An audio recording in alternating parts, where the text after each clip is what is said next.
Honorable Chair Professor James Schmidtke, organizers, Women in Business, Net Impact Club of ISB, esteemed members of the audience, my fellow debaters, a very good evening. I would have started with the term ladies and gentlemen, a term so hypocritical, so ironic and patronizing, it belies the very nature of the status quo, somehow painting an illusion that women are given preference. Let's all first agree on the premise of the argument.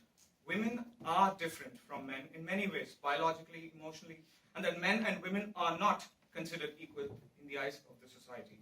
And there is a systematic discrimination against women in several institutions.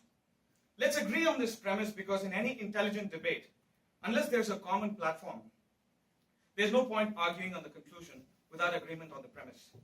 Men have a leg up right from birth, globally and especially in developing nations. The birth of a girl child is frowned upon. Female infanticide, sex-selective abortions are rampant in society. Puberty hits, and a woman is both subjugated and objectified. This patriarchal hegemony does not stop here. It extends to institutional bigotry and discrimination. Despite these differences, we are arguing for a conscious inclusion of women in spirit in all endeavors, and an inclusion in corporate boardrooms will go a long way in pioneering the rest of the institutions, social and political, to follow suit. The glass ceiling, the invisible ceiling that women face in ascending the corporate ladder, is our topic of interest today. Prohibitive acts against abortion rights, maternity leave, childcare policy, insurance policy still exist. What does a woman bring to the table? Well, let me talk about home. My friend Rakesh, who studies in ISB in Hyderabad, he hadn't had much interaction with women in the workforce. And when he came to ISB, he faced something. We know that ISB balances its selection process, and they have a healthy gender ratio. Some tend to interpret this as girls being given a leg up. And Rakesh thought, if Priya was given an admit, it's because Priya being a girl, it was easier. So there was a presumption of incapability, of incompetence and business acumen. How conceited is that? There are many like Rakesh. But boy, oh boy, was he so wrong.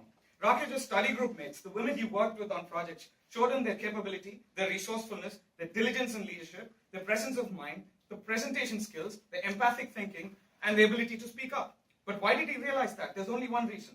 He was able to look beyond his prejudices and inherent biases.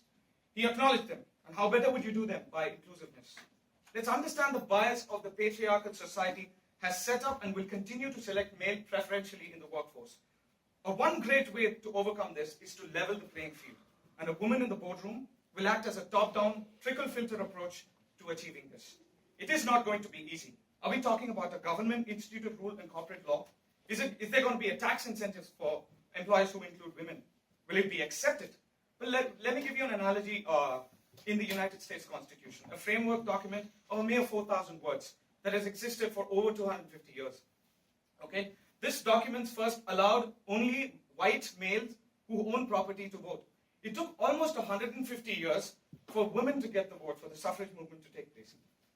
And in a non-political sphere, nations like the United States and Norway have had a policy in place for education and employment for minorities, including gender. And it has proven to work. Are these systems utopian? They're far from perfect, a mighty challenge. But you know what? We will get over it. Society will understand. We will progress, we will accept.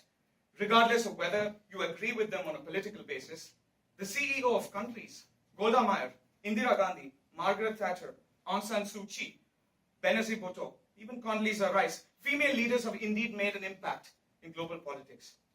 And they were heralded for that. I hope not to merely win this debate by any measure. It is not about winning. We all win together in this game of equality. I hope to create an atmosphere to deliberate and to liberate. Thank you very much.